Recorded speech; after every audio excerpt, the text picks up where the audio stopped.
Baawwan chaartara keessaa bahee galgalas ganamas hidhaa ta'e. Maaliif qubeen barsiisaa ture. Duraan gaazexeessummaa si beekna. Siyaasaattis. Qabsoo yoo haasofne jechuudha. Qabsoon hin dhumatu. Waggaa lamaan dura naaf fakkaata si badhaasaniiru. Gara fuula torban irratti barreesse. Ashiin harka jira. Bara keessan isaa fuula torban barreeffama. Kaafuu garuu hin beeku. Dabsineetuma kan ibsa sana hojjechuudhuma dhaqna malee dhufanii addatti na qabe. Faani haalta. Ijoollee qophii ijoollee jettu qabu. Ijoollee kutaa afuriiti barran yeroo sana. Beerukutaa. Gabrummaa bara baay'eeti manna gabrummaa bara baay'eeti manna bilisummaa. Leencaan ma qofa. Daawudoo wajjin hojjedheera. Mararaa wajjin hojjedheera.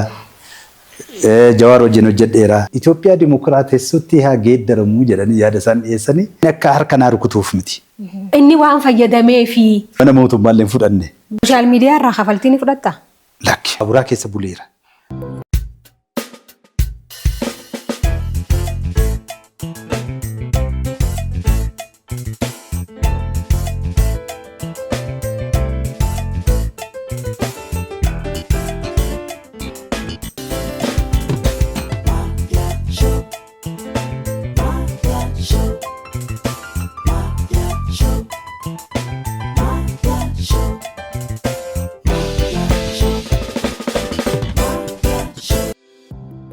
Sama harka funee kabajamtoota daawwattoota Maayaa Shoo bakka jirtan maratti nageenya keenya kan jaalala isin haa ga'u isiniin jecha alla magan ta'ii. Alla magan bagana gannu eegdanne. Hedduu takka galatoomi. Hunda dura stuudiyoo keetiif baay'ee gammadeera. Baay'ee galatoomi. Hedduu kofla jaallattaan se. Sirriitti. Akkasii. Dur gaafa TV jiru. Fooqii TV amma artificial intelligence ta'e hin beektaami. Afaan Oromoo fi afaan Tigree gamaaf gamana fooqii shanaffaarra. Yeroo nani fooqii shanaffaarra kolfu warri lafarra jiran giraawundi irra jiran dhaga'u dammaqaan gaara jira. Baay'ee dhagaama baay'een kolfuun jaaladha. Gara caalu immoo dhiphachuun jaaladha. Dhaloonni naannoo Shawaa Lixaa kan. Shawaa Lixaa aanaa Calliyaa magaalaa Geedoo bakka Cobii jedhamtutti dhaladhe. Achumattanii haayiskuulii elementarii iddoo lamatti baradhee Geedoo fi Amboorraa sa'aatii lama lukaan deemsiftu Goromtii jedhamti. Bakka biyya Looree Tsaggaayee Gabramadin achitti dhaladhee lalisee dhugaallee warri ishee achi. Achitti baradhee elementarii hanga tokko achi sana booda haayiskuulii Geedootti fixee achi gara Komishinii galee jechuudha. Biyya gootota biyya hayyoota keessaa baatee jechuudha. Oromiyaan martiinuu biyya hayyootaati. Maatii maqabsaa'ota keessaa bayan. Akaakayyuun kiyyas maccaaftuu lamarratti qabsoo keessa turanii. Abbaan koos kaafaa irraa kaasee abaa irraas kaasee sana yeroo baay'ee qabsoo Oromootiin ituma hidhamuu, ituma rakkatuu, ituma wanni jedhu. Hanga lubbuun isaa darbutti anutu awwaalcha isaan qaqqabne biyya alaan ture. Anaa biyya alaa jiru wareegamee almost waggaa 12 irraa baay'ee beekamaadha. Qabsaa'uudhumaan beekama. Abdirra hamata haa godhuu fi dammaqaa irraa hoggaan fi teessee egaa ifiin dhaggeeffattu ijoollummaa isaa wajjin yookaan bara dargaggummaa isaa waan inni ta'uu maluu qabu san walitti dhufeenya qaba. In qaba garuu gaafa ijoollummaa maqaa masoo tokkoon qaba. Biyyatti natti na waamane. Jaarsolii wajjin ooluu jaalladha yeroo sana. Maqaan koo Akaakayyuudha. Akaakayyuu daa'ima ta'e Akaakayyuu jedhamee na waamu. Maqicha baay'een jaalladha. Hundumtuu Akaakayyuudha malee dammaqaan baay'ee hin beekamu ture. Biyyatti Akaakayyuu sin jaan jechuudha. Akaakayyuu. Akaakayyuu san amala san ammaniin qaba jettee yaadda duuba? Eddan dargaggoomee booda Akaakayyuun suni akka sanatti itti fufne gara biraatti immoo gara qabsootti makamtuu ammas achittis maqaa kan qabsoo immoo badhaasaan qaban ture. Abaaboo keessatti jechuudha bara chaartara. Egaa waluma keessaa jaal badhaasaa dammaqaa Akaakayyuu isaan kun maquma koo turanii jechuudha. Hayyee mee amma gaazexeessummaan dura waa hedduu keessa dabraniiti gara gaazexeessummaa seenaan itti dhufte iyyuu jira waan ta'eef Saniin dura maal ta'uu osoo feetu gaazexeessaa taate ati? Ituu gara kanatti hin dhufiin ani akka inni jedhe barsiisummaadhaan waggaa tokko wayi gara Arbaa Minci kana barsiiseen haayiskuulii Ceenchaa jedhamu barsiisaa ture. Achirraa jijjiiramni gaafa dhufuutiin gara kanatti deebi'ee qabsootti makame. Qabsootti makamee naannoo Baambaasii Abaawootti hin dabalame jechuudha. Naannoo Baambaasii jedhamu Mandii Wallagga Lixaa keessan socho'aa ture baay'eessa. Achan ture. Achirraa sana booda gaatuma deemnuti Abaawoon chaartara keessaa bahee nus hundumtuu bakkuma qabamutti qabameetuma taaddisoo garaagaraa fudhatee garanatti deebi'ee garanatti naan deebi'u carraan ani argadhe maalidha naannoo haayiskuulii itti baradhe sana barsiisota mana barsiisaa wajjin timirti ministeera barnootaatti iyyadheen haayiskuulii Geedootti ramadame barsiisummaadhaan jechuudha. Haayiskuulii Geedoo gam barsiisuu jalqabu ji'a lama akkuma barsiisuu jalqabeen galgalas ganamas hidhaa ta'e. Maaliif Abaawoo keessaa dhufee takka ufanii mana sakatta'u takka maal godhu baay'ee na rakkisanii faayinaalii ijoolleen dhumarratti na hidhuuf ka'an ammas haayiskuulii Geedootti jechuudha. Haayiskuulii Geedoo sanatti na hidhuuf ka'an ijoollee wajjiniin ijoolleen barsiisu ijoollee kutaa 11 fi kutaa 9 turanii dargaggootuma yeroodha isaanu. Baay'ee na faana deemu akka baagiraawundii koo beeku maatii koo beeku anachumatti baradhee fite barsiisonni warri na barsiisan isa haayiskuulii sanatti warrumaan barsiisoo tokko turanidha. Akkuma anis barattoota wajjiniin yeroo sanatti waluma qixa. Na caalan jiru umuriidhaani. Ani qallaan ture baay'ee wanni umurii tokkorra jirra. Bakka dhumarratti na rukuchuuf ka'an. Warri wayyaanee na rukuchuuf ka'anii ani agarree barattoota keessa nam'anii tan shiftii galgalan barsiisuuf seenuuf jedha ijoolleen edaa arganii waan godhan dhabaniiru. Rabshaa kaasuuf turan. Akka edaa warri wattaaddara warri wayyaanee barattoota keessa tatta'aniiru. Achi itti gaafatamaan barattootaa jiraami kan shiftiidhaan natti dhufeetu barsiisa asirraan gadi bu'aa kana caalan sin qofaa miti hunda keenya dhumaa jedhe. Maaltu ta'e immoo jennaan kun sin eegaa jiru jedhe sin gaggaafataa jiru naan jedhe. Achumaan gadi bu'ee lagni tokko jirti safara keenya laga sana keessa bu'ee achi laga sana keessa oolee aqanii qe'ee warra keenya sakatta'anii barbaadanii na dhabanii halkan sana almost yaa'u kilaashinis jira ijoollee wayii qabadheen halkanuma sana walakkaa ka'een jaajjitti gale. Lukaan adeemsa sa'aatii kiiloomeetira 25. Achirraan kuteen gara Wallaggaatti bu'ee achirraan immoo naanna'een karaa wanneen Finfinnee seenee anaa hojii hiikee baqatee jara Finfinnee waashaadhuma godhannee gaaf tokko tagbaara ediitti sirbina malee anaas taa'u televizyiiniin afaan Itoophiyaa qophii afaan Oromoo Saamu'eel Laabaafaa yeroo sana achi jiru qubee saabaan barreessu turan. Immoo warri Abaawoo keessaa dhufne barsiisa ani dabballeen ture afaan Oromoo qubeen barsiisaa ture. Na qormaata maannoo warri barnoota akkasii qabdan koottaati dorgomaa maal jedhanii baasanii dorgome isaan gargaaraa riippoortaraan na qaxaruuf ka'anii qabxii kootiin riippoortara olaanaa godhanii gaazexeessummaa haa jedhee jalqabee jechuudha. Amma maal dalaguu jirta? Duraan gaazexeessummaa si beekna. Amma maaliif jirta? Amma maalitti jiru ani aktivistiidhas nama siyaasaattis maaliif waggaa dheeraan siyaasa keessa ture gaazexeessummaa sana isumatu narraa haguugee natti fakkaata akka kana. Hayyee namni amma kaayyoof qabsaa mire hoggaan fi qabsoo waa'ee qabsoo yoo haasofne jechuudha. Kaayyoon kiyyasan galmaan naagee jira bakka assalaamu alaikum jettee biraa galtee jirtamoo waan ati niyyattee yeroo san daadarkaa san hunda keessa dabarteef amma fixattee. Qabsoon hin dhumatu baay'ee. Qabsoon hin dhumatu garuu Oromoon bakka bara dukkanaa sana keessaa sadarkaa ammarra ga'ee har'a biyya isaa harkatti galfatee bulchuun kana arguun warri hin argine jira beekinu biraa baay'eetu kufanii baay'ee darbanii. Guyyaa kana arguun anaaf gammachuu guddaadha. Bilisummaa kana arguun injifannoo kana arguun waan guddaadha. Inni kaan immoo tartiibaan dhufa. Hayyee hedduu takka galatoome. Mee ETVtiin si deebisaati keessumattuu 90 keessatti yeroo barattoonni yuunivarsiitii Finfinnee irraa 350 ari'aman san isaan faana hariiroo cimaa qabaachuu turteen dhagee odeeffadhe inumaa'u waggaa 2 dura naf fakkaata si badhaasaniiru. Maal gooteef mee? Mudannoo baay'ee qabna gaachi keessatti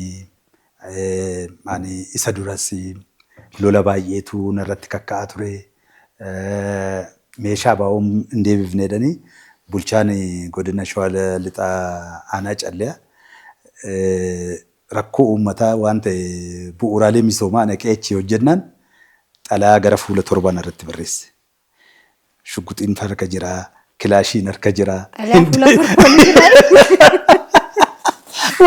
Waajjira sanatti nama bara keessan fuula 7 barreeffama. Achi natti kennani. Inni barreeffamee rakkoo akkasii qabdaa jedhan.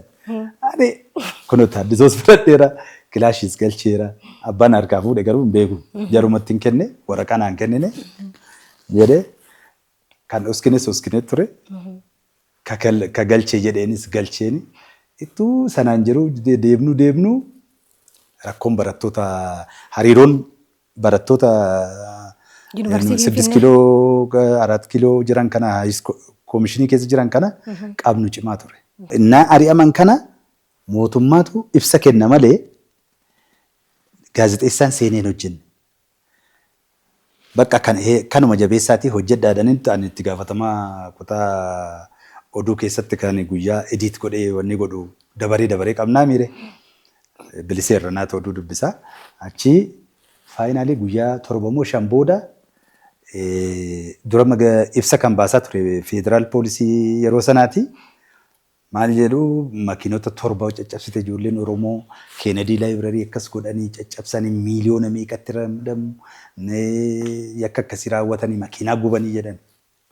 Amma Profeesar Indiraa Sheetee ibsa kennaatee akka hojjedhaa jennaan yeroo sana nu egaa yoo akka dabsineetuma kan ibsa sana hojjechuudhuma dhaqna malee dhugaansaa yoo miidiyaa biraatiin bahe malee miidiyaa karaa keenyaatiin bahuu akka hin dandeenye waan hin bareef innaa isaan nu waamanii Zalaalam Gammachuu biyyoo irra hojjetaa isatti bilbileen kottu nu faana seeniin jedheen.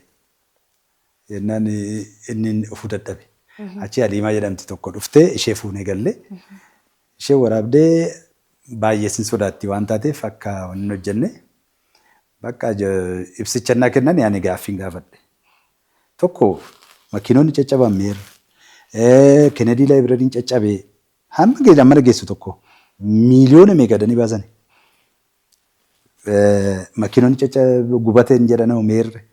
Annuun televezyiinii waan taaneef yennee ani kirikiriin galee namicha pirezidaantii sana wajjin achi sana booda bakka kanuma irratti wanni godhaate hojjedhaa nuun jedhan. Bakka nan murteeffadhe. Bakka wareegama dhufu hundumaa ijoolleen wanni ta'anii miile. Sana booda mucayyoodhaan liidii qofa anatu oduu raawwachiisa gaaf sana liidii qofatti kenneen barattoonni kun ari'aman jedhiiti ati oduu isaa akka nu qaqqabeen dhiyeessina jedhi jalqabarratti jedheen jalqabarra kaa'eefiin isheen akkas gootee faayinaalii daqiiqaa 5 kaasettiin hojjedheen ediit godheen konkolaataan caccabee jedhamu akka hin jirre kijiba akka ta'e ijoolleen kan ari'aman oromummaadhaan saaniitiin akka ta'e Kennedy Libraryin caccabee jedhame mana geesse kunoo kana fakkaata dheenis agarsiiseen daqiiqaa 5 irraa sirrii oduun gaaf sana achirratti hojjedhe hanga ammaa Sabaa'oo fi OMN irratti hojjenne ETV irratti hojjedheen achumaan an kute gaana. Guyyaan ati hin daganne jira laata? Guyyaan hin daganne baay'eedha. Garuu lubbuudhaan guyyaan hafe sana kan hin daganne mana barumsa geedoo siin jedhe lammaffaan immoo Ambootti. Ambootti tuumni miliqee deemaa jiru okkataa jiru hulluuqama gubbaa irratti natti dhufan. Waa guggadheetan ture asumatti dhufanii addatti na qabe. Jennaan bakka abawoon du'es wanni hin qabu jedhee tan na gaafate eessaa deemtana? Ila kun utani manni koo asidhaan barataadhaan jedhee. Wanni mattaawaqaan kee meerree jedhee kan sochoonee inni tokko na sakatta'e homaan hin arganne bakka attisaaf bilan attisaaf hin harkisiin jedhee bilaachi atti harkisee oole. Bakka waan qabu kun barataadhaan adarbu bakka jedhee gidafoo jedhee afaan Tigreeti. Achi bira darbe jechuudha. Bira darbe jechuudha. Achi na bira darbanii yeroo sanatti abdii kutadheen ijaan turree fi sirrii fanneen. Garuu achirra darbeen eddan deemee booda galgala rafuu hin dadhabe. Bakka almost jireenya lammaffaa kan jiraataa jiru wanni jedha jechuudha. Jarmanitti buufata baaburaa keessa buleera. Maaliif asii OMN akka hin cinneef. Laaptooppiin qaba.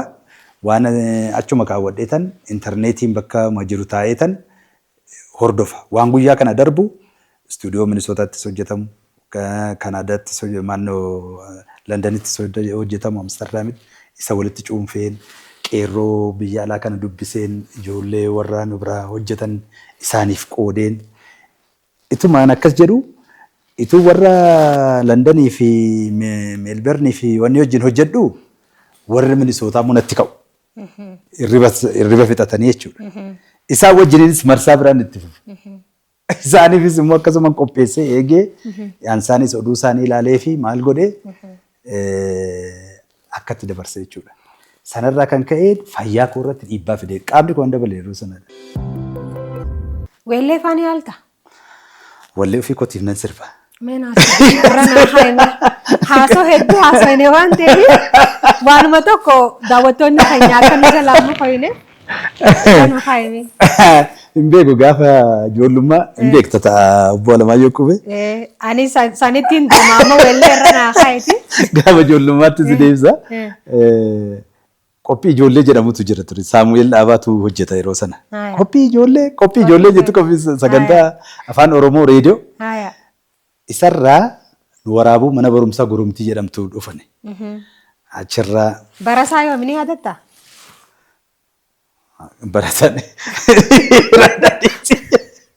barasaa dheeraadha. Achi Saamu'eel Dhaabaa dhufe qophii ijoollee sanatti nu waraabuu fi akka hawwisoo wayii ijoollee kutaa afuriiti barran yeroo sana. Kutaa afur akkas jirra. Haadha manaa obbo Leencoo Lataa, Dooktar Kuween immoo bariisaarra hojjetti fuula dubartii kan jedhu. Isheen dhuftee achuma baadiyyaa nu bira qubatanii maaliif inni waan walaloo baay'ee barreessa Obbo Alamaayoon beekta. Kitaaba afaan Oromoos jalqaba kan qopheesse siilabasii afaan Oromoo jalqaba akkuma wayyaaneen dargiin kufeen jechuudha. Amma achi anumatu wallisaaf ture yeroo sana gaa. Wanni wayii akkasii jirti rukuchaa sirbina. Garuu hiikni isaan hin galu. Dibbee rukuttaa? Dibbees na rukutaa? Afaaninis nan sirban ture. Maal fa'aa jettee sirbuu turte mana yaadachiisi? Dubbiin isaa jajjabaadha garuu ani yeroo sana hin beeku waanuma taphuma ijoollee natti fakkaata wallee tokkoon qaba. Gabrummaa bara baay'eeti mannaa gabrummaa bara baay'eeti mannaa bilisummaa guyya tokko filannaa kan jedhu ijoolleen na jalaa qabdisa. Kutaa afuritti godhe. Waan dhibii baay'eetu jira gaa kana keessa sirboota baay'ee jirti. Ammannaa dhufanii immoo warri kaanii Oromoo irra godhanii gariin immoo gara diinaa goree wanni jedhu ammas walaloo barreessee naa kennan. Obbo Alamaayoon naa kennan. Eessa jiru baay'ee? Awustiraaliyaa jira. Akkatti namni si hubatee fi akkatti ati si hubachuu barbaaddu walii tokko moo faallaadhamoo akkamiin ibsitaati? Uummanni kiyya hubatee jira jettee yaadda? Uummanni maal seete galaana gaafa OMN sana leencaa nama qofa nama keessa. Amma immoo lakkii akkaataa kanaan deemnan jettu kan si deeggaru jira. Kan si deeggarre jira. Garuu ani maa inni akka carraa ta'e qabsaa hooggantoota qabsoo Oromoo wajjiniin hunda isaanii wajjin hojjedheera. Daawudii wajjin hojjedheera. Mararaa wajjin hojjedheera. Jawaar wajjin hojjedheera.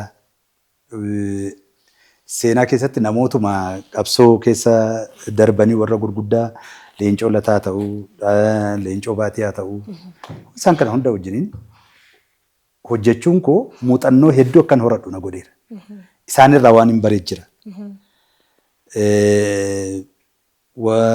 Waggaa akka lakkoofsa faranjitti 2004 gaafa Leencoon fa'aa, Lataan fa'aa, Leencoo Baatiin fa'aa abaa'oo keessaa riizaayin godhanii rool moodelonni keenya isaan waan tureef kaayyoo abaa'oo irratti sagantaa siyaasaa abaa'oo irratti waliin galle waan ta'eef sagantaa siyaasaa kun haa jijjiiramu kan jedhu jarri kun kaleessa Oromoo kakaasuudhaaf Oromiyaa Riippaabilik Oromiyaa ijaarra inni Oromoon obbaree abaa'oon jala hiriiree namni mirga isaatiif edda qabsaa'e nuti maajooritii waan taaneef dinagdeedhaanis tokkoffaa waan taaneef Itoophiyaa dimokiraatessutti haa geeddaramu jedhanii yaada isaan dhiyeessanii nuni egaa biyya keessaas dhaqnee waan hedduus gaazexeessummaa keessas turre qabsoo keessas turre yaada kana gammachuun fudhanneen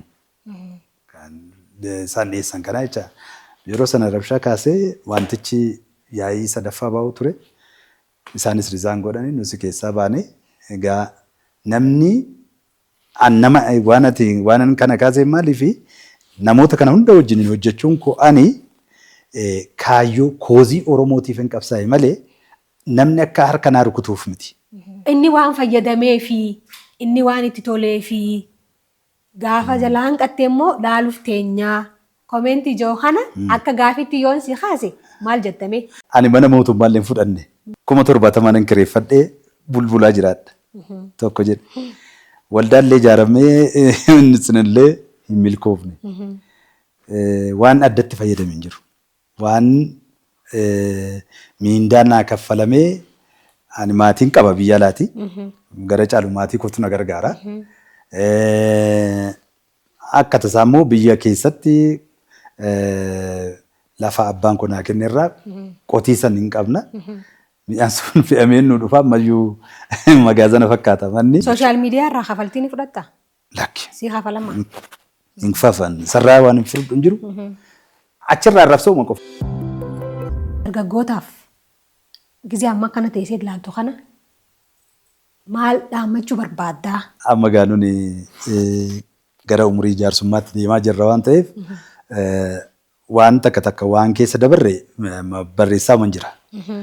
Inni yoom dhumatee gadi ba'a inni yeroo isaatti hin ibsamaa jechuudha. Kabiraa garuu dargaggoota amma keessattuu dargaggeessi ammaa kun qabsoo gara dhumaa kanarratti gatii guddaatti kaffaleera. Biyyi kun immoo sadarkaa isheen keessa turte hiyyummaan hin ture beekamaadha. Aadaan hojii biyya kanatti duubatti hafaadha. Kaleessa dhuguma mirga kana argachuudhaaf hedduutu qabsaa'e. Ammas immoo warri baratanii rakkoo keessa jiran hojii hin qaban hedduudha. Kun kan fide haala biyyattiin keessa turtedha jechuudha. Kanaaf isa kanarratti tokko obsa godhachuudha. Lammaffaa hojii uummachuuf tattaafachuudha. Namni biyya alaa dhaqee halkanii guyyaa fiigee maaliif hojjeta jiraachuuf jireenya isaa geeddarachuuf. Injifannoo kana tifkachuu, wal dhaga'uu, wal kabajuu, safuu Oromummaatti deebi'uu, aadaa isaa kaleessa Oromoon keessa ture ittiin wal kabaju, ittiin wal gaafatu sanatti deebi'anii isa kana tifkachuu isaan barbaachisaa. Kanarraa kan hafe fuuldurri biyya kana ifaadha. Jijjiirama jiru ijaanuu namnu argaa jira. Namoota baay'ee tamma yeroo biyya alaa deemnu yeroo kaan anamma nan deddeebi'a maatiin koo biyya alaa waan jiraniif. Dur namni mootummaa wajjiniin dhaabbatee mul'atee suura ka'eeyyuu agaatu itti darbatama biyya alaatti. Amma garuu sun hafeet namni amma biyya alaa dhaqe kana hunda bakka hin barbaadu dhaqee bakka hin barbaadu namni hundumtuu biyyatti akkamitti gallee hojjennaa yaanni namaa jijjiiramee kanarra sadarkaa kanarra jira waan ta'eef isa sooshaal miidiyaa irraa darbee abbaan barbaade barreessee jedhu sana namni baay'een waan hubatee jiruu fi isa kanas hubachuu barbaachisaa. Uummanni keenya biyya alaas baay'een isaanii har'a baay'eetu seenee ba'aa jira. Baay'eetu galaa jira. Na namni akka kaleessaa sana biyya alaatti bahee mootummaa kana amma akka namni balaaleffatutti fakkaata. Namni suura nafaan hin ka'iin hin jiru Awurooppaatti. Awurooppaa keessa biyya waliin ga'een dhufe amma. Gaaf tokko mana hin teenye. Na inni wal arrabsan inni wanni ta'an sun hafeeramu. Hedduu ulfaadhoo galatoomii. Hayyee ulfaadhoo hedduu galatoomii. Antillee akkaataa kanaan miidiyaan bal'achuudha qaba. Atis miidiyaa keessa turtee har'a immoo istuudiyoo bareeda kan akkasitti banattee anuu dhufee arguu kootti hedduun sitti gammade. Egaa ulfaadhoo waan kabajjeen affeerteefis ulfaadhoo kana caala jabaadhu. Miidiyaan keessa kana caalaa jabaatu haalalli sun siin jedha. Fayyaa ta'e. Amiin galatoomii fayyaa ta'e. Kabajamtoota daawwattoota Maayaa Show waan irraa buufatan jeetiin yaada turtii anaa fi obboleessi kiyyaa gaazexeessaa Dammaqaa Nagaasaa qubee waliin taasifneen jechuudha. Hamma maayii sagantaa keenyatti turtanii waan hordoftaniif allama gantaa ulfaadhaan isiniin ja'a. YouTube Maayaa TV Show like, subscribe, share gochuu hin dagatina. Oomishaa fi tajaajila keessan sagantaa Maayaa Show irratti beeksifadhaan isiniin ja'a. Allama gantaa.